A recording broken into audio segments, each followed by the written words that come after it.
Guys, welcome back to another episode. Excuse me. Welcome back to another episode of the Ojiako podcast. Excuse me, again. So guys, welcome back to another episode of the Ojiako podcast, and please forgive me if I'm a bit groggy or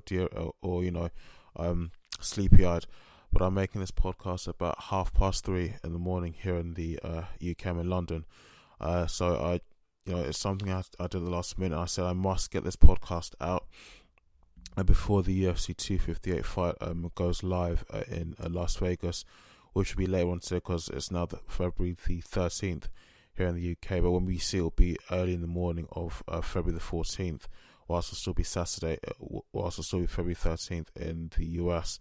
I'm just bragging on and talking about something that isn't that important, but I'm getting straight into it.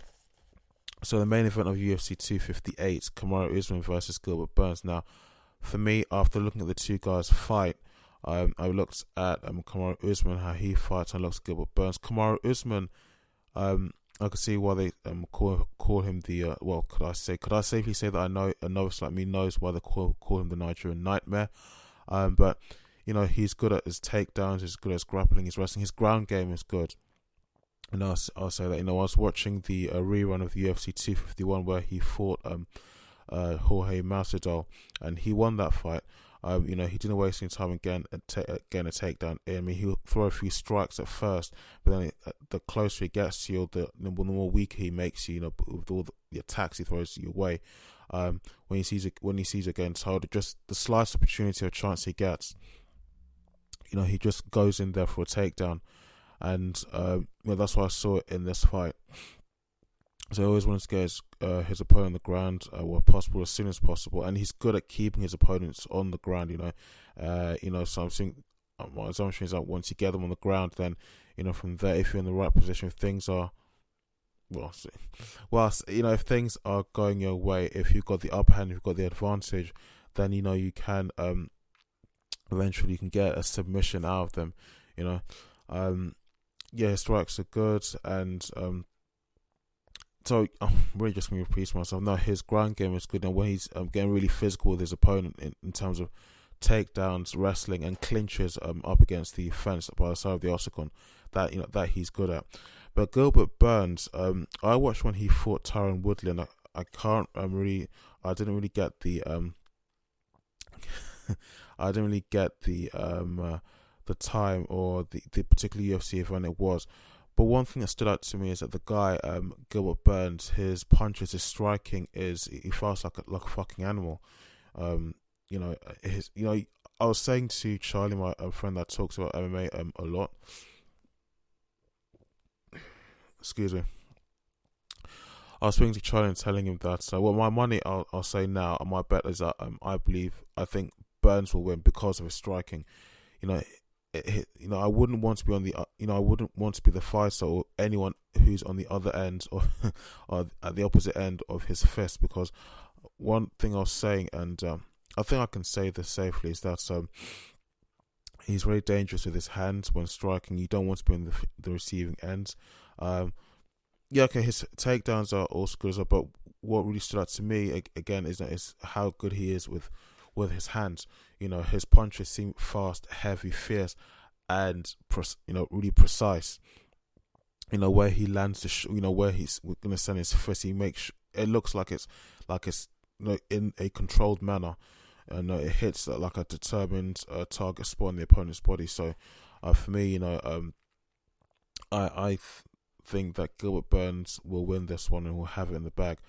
I could be wrong. I mean, I'm an analyst of these things. I'm just a novice that likes the sport, but I'm just really concerned that I'll say the wrong thing and sound like an idiot. If I had someone to talk to about this who's a bit more vested in the sport than me, then yeah, probably I'll take that back. But I mean, take back those words, or I would probably learn something new, something else I didn't know or wasn't aware of, that I should have been aware of before I actually made up my mind about this properly. But from what I've seen, I do think that Gilbert Burns will win. I could be wrong. I could be wrong. Likewise when Dustin Poirier fought Conor McGregor at UFC 257 earlier earlier this year. Everyone was banking and betting on Dustin Poirier losing this fight and Conor McGregor winning that fight. Not this, but that fight. But the Sunday morning came around. I was just looking at my social media as I was just crawling out of bed, and I just saw a brief rerun of towards the end of that round that Dustin Poirier knocks out Conor McGregor, and I was just shocked. I really was surprised because even I thought that I wanted Dustin Poirier to win, but at the back of my mind, my gut instinct was telling me that no, Conor McGregor is going to do what Conor McGregor does best when it comes to these sort of things. When he steps into the octagon, and he's going to win. But that wasn't the case at all. Many other MMA athletes and veterans and the people really attached to this sport, even they were shocked and surprised. And I think that also shows in how people reacted and responded to Conor McGregor's loss. Many people saying that how just first of all how he was knocked out. This is a very different knockout to any other of the losses and knockouts that he's had before in the past. How well did he prepare for this fight? What was he doing in that cage? I think some people even said that he was more concerned about being a boxer. Just showing that he's more of a boxer now, or just trying to show off some boxing skills and his boxing ability whilst he was in the cage during that fight. And even I was saying that kind of did look that way. He wasn't doing what an MMA fighter is supposed to do. An MMA fighter isn't only supposed to necessarily only be good at boxing, good with your fists only, but you have to be good with your feet, your legs, your wrestling. There's all other aspects to it. That's why that's called a mixed martial arts. All those arts are mixed together, and he used that to compete, to win the fight. To attack your opponent. So again, as in this case, I'm saying it will be Gilbert Burns. But from what I've seen, many people are saying no, it'll be Usman. But from what I've seen, how Gilbert Burns fights, for me, I'll say Gilbert Burns because his striking is really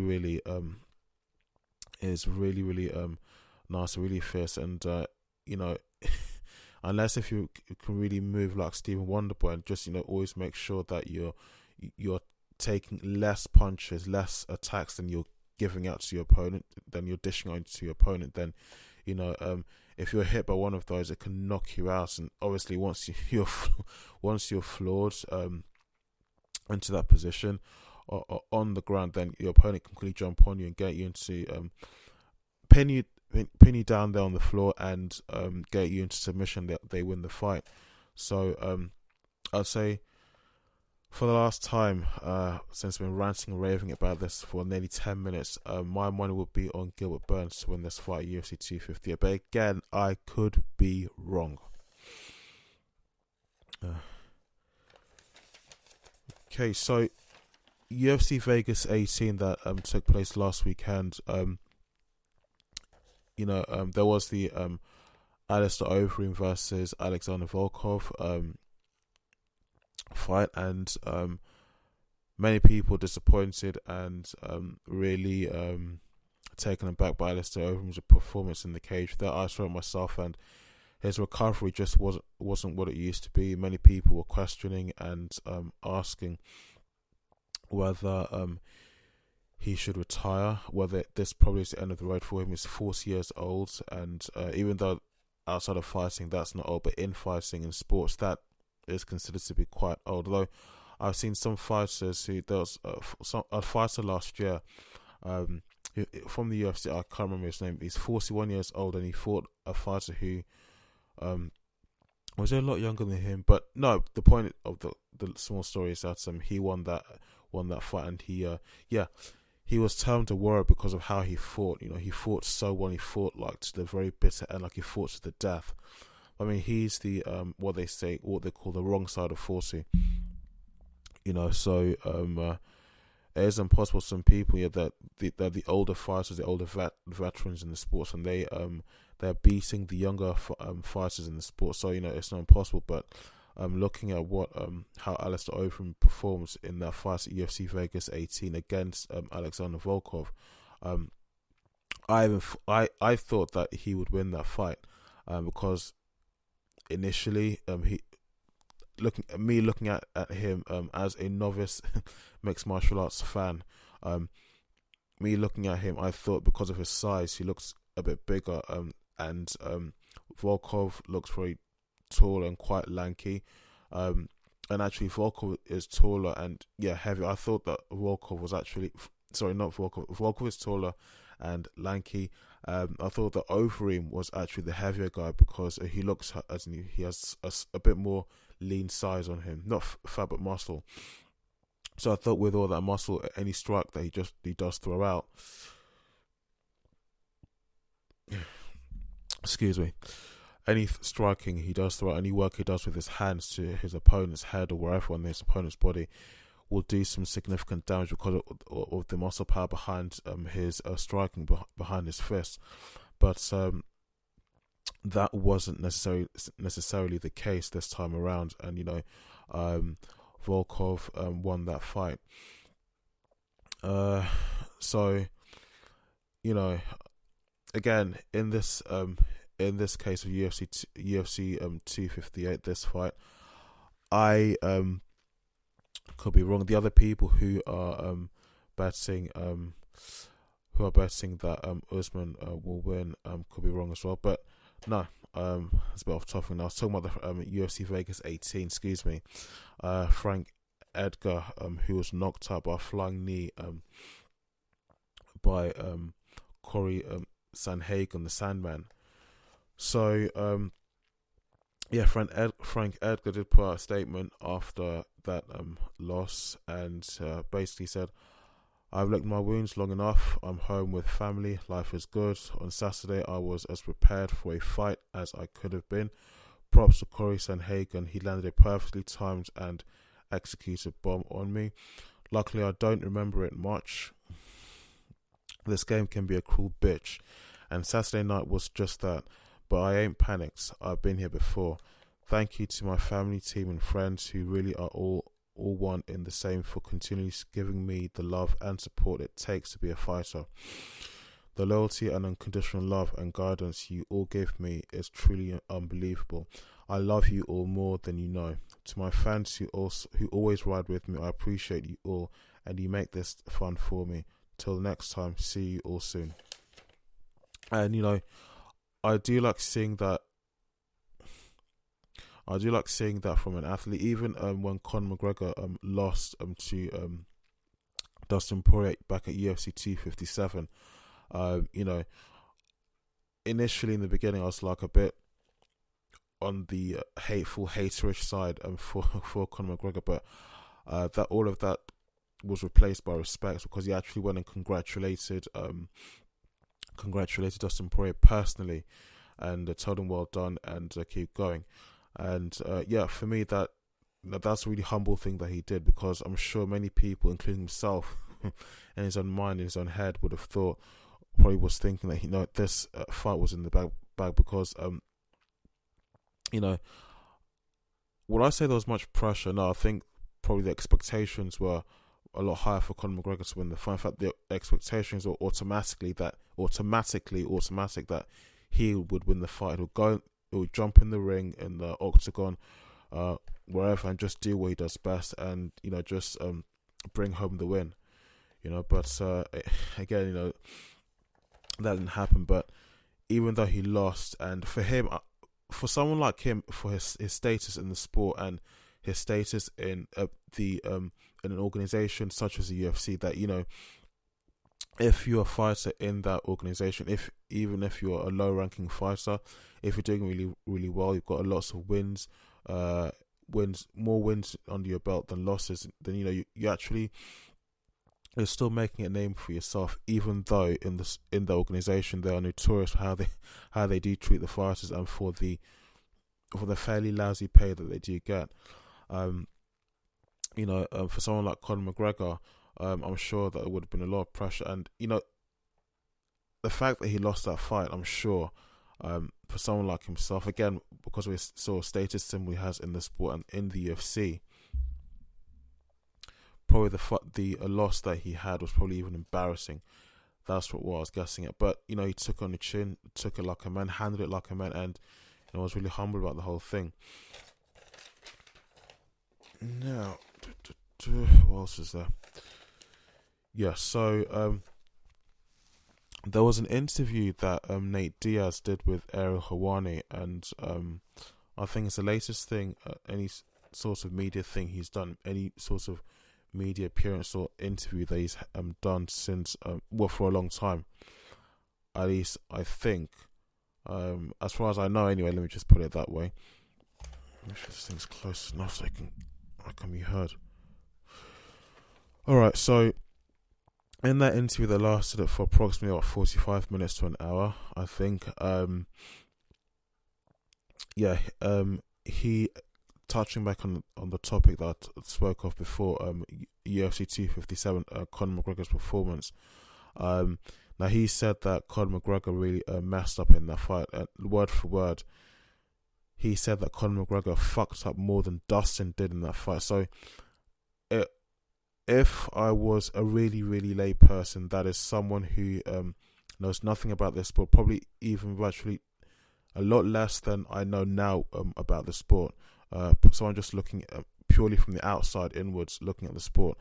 I would assume that he's saying that Conor McGregor, was assumed to be the fighter who was going to win that fight, but unfortunately, the tables turned drastically in that fight, and he lost. Now he's going further to say that Dustin Poirier is the worst out of the two, is the worst fighter out of the both of them, but he's saying basically that just like everybody else is that he's saying could I say this? Could I say that? No. Well, back to what he said, Conor McGregor fucks up more than Dustin did in that fight. He's saying that Dustin Poirier's performance in that fight was far worse than Conor McGregor. And maybe, again, going back to novice looking into this sport from the outside, that's probably Dustin Poirier, from the words of what he said, okay, Dustin Poirier was performing even worse than that fight, but still won. Probably saying that Dustin Poirier got lucky in that fight. Maybe he was just really, really smart, and that night just wasn't Conor McGregor's night, and Conor McGregor just wasn't prepared already for those very, very lethal leg kicks. Because I say lethal because after the fight, even though they were saying that Conor McGregor's leg wasn't broken, Coach Kavanagh confirmed it a few days later that no, Conor McGregor's leg wasn't broken. He wasn't injured. Conor McGregor still needed a crutch to walk from the arena, from the arena where they've been fighting in Abu Dhabi back to his car, and he needed a crutch just to move around for some time. So from that, probably he's suggesting that maybe Dustin Poirier got lucky in that fight. I don't know, but I mean, he does kind of hint on the facts that probably Conor McGregor was wasting too much time, or just sacrificing the opportunities he had to win the fight in that cage. He kept on wasting his time just trying to prove how good he was with his hands. And Dustin Poirier probably was the he says that Dustin Poirier was performing really badly, that Dustin performed even worse than Conor McGregor, that probably got lucky in the fight,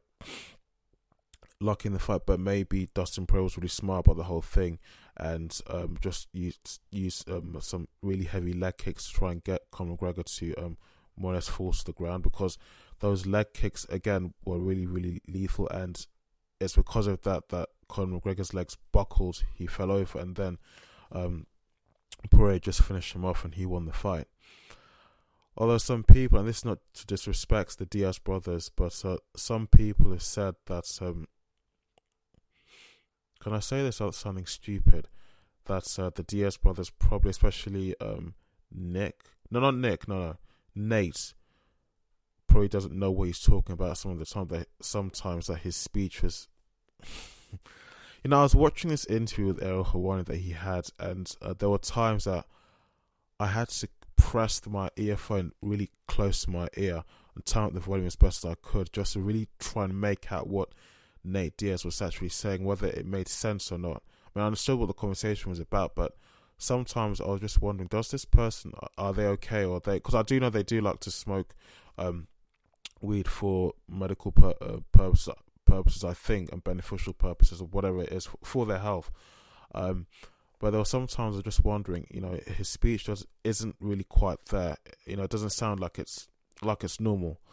So I was kind of thinking, is he correct or right in the head in what he's saying? Because no one apart from Nate Diaz, Nate Diaz, as far as I can tell, as far as I know, has said that in this fight at UFC 257, the main event between Dustin Poirier and Conor McGregor, no one has ever said that Dustin Poirier was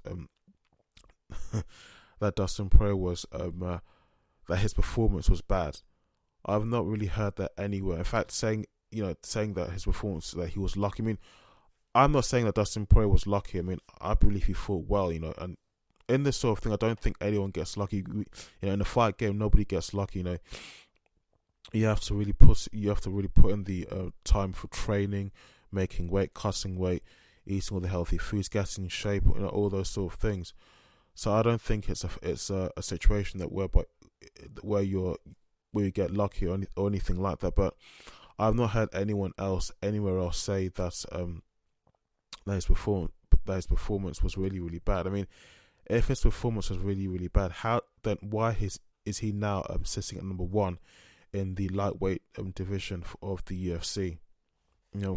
Why is that the case? So, not disrespecting Nate Diaz. God, that's the third or fourth time I got the names wrong.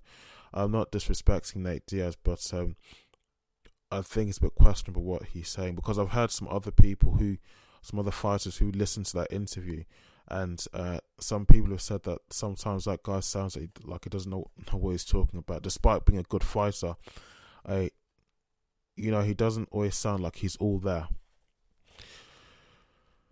Okay, and in that interview, I think after the interview had ended, Conor McGregor, who must have been listening or must have been watching, he replied on Twitter,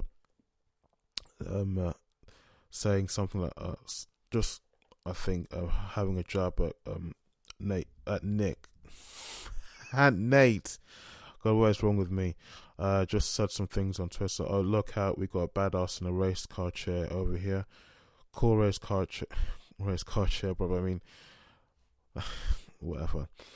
Okay, so next up now is the Khamzat Chimaev fight versus Leon Edwards. Now, I've not been following this fight too closely, though really I should have been, but I haven't. But it turns out that for the third time now, this fight's not going to happen. So Dana White has decided to replace Khamzat with someone else. I think Stephen One Boy Thompson wanted to be a replacement to face Leon Edwards, but I think from what he said, from what I've heard anyway, he can't fight because his hand is still injured from the fight he had against Neil. So initially they were supposed to the fight should have happened last year on December 19th, 2020. That got cancelled, rescheduled because one of them fell ill with the virus. The next time it should have been on January 20th of this year, 2021. But again, one of them had the virus, and it should have happened again this year, sometime in March the 13th. But again, Chimaev is still showing signs of the having the virus, so he's been pulled from the fight altogether. So Dana White is considering just getting a replacement for Leon Edwards completely, and I think he said that that's to let Leon Edwards have fight, and that I can understand. He even said something more along the lines of, I gotta be sure what I'm saying here. Just stop overthinking it. He said that's just to stop disrespecting Leon Edwards, and I can understand that because in this sport, in this game, time is money, and the time you're forced to take off, not leisure time, but the time you are forced to take off because of maybe a banned substance, you've been suspended, or an injury, that's time you're never going to get back. And the older you get, the harder it is for you to secure fights, unless if you're really, really good. But now it's been for the third time, it's been cancelled. So Dana's decided to just replace Chimaev with someone completely different. Yeah. Nah, what else is there? So Israel Adesanya, recently posted a picture on his Twitter and his Instagram, and he looks a lot different, but it definitely packs on some lean size to move up to the light heavyweight division. That's in preparation to fight Jan Blachowicz at UFC 259. So that again, that's going to be an interesting fight.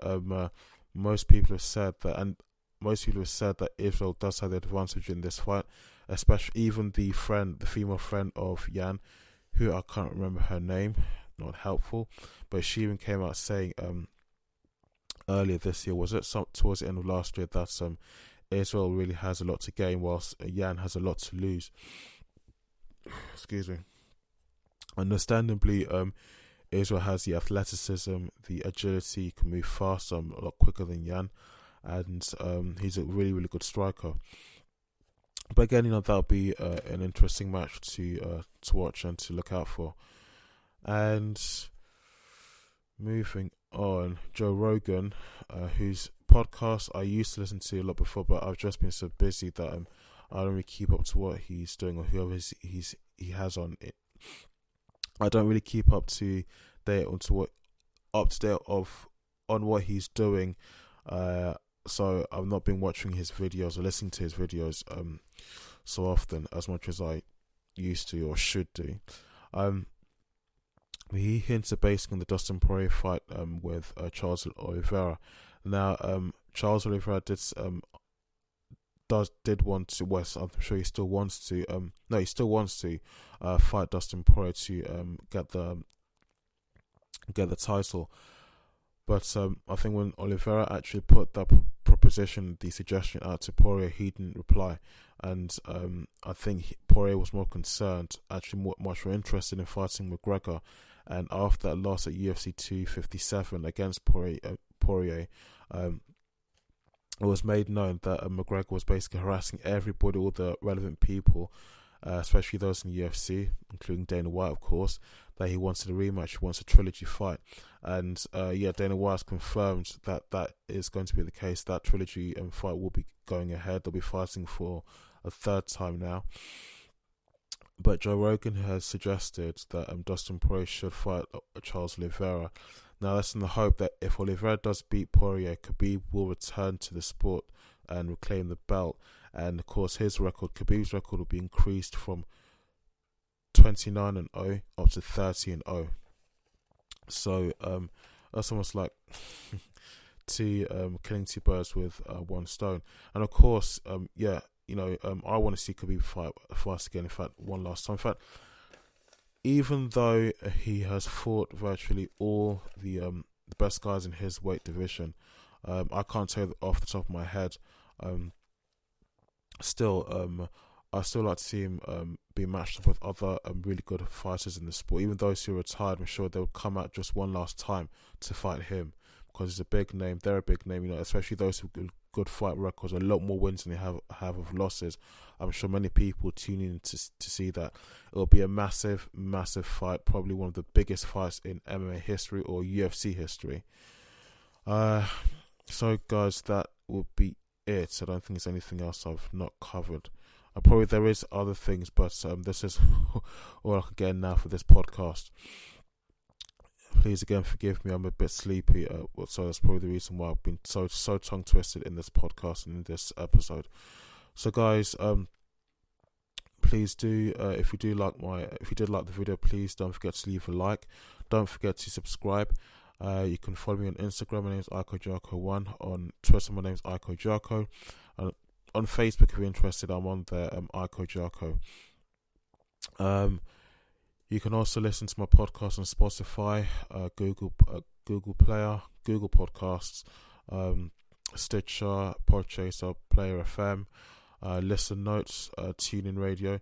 I'm still trying to get the podcast onto many other platforms out there.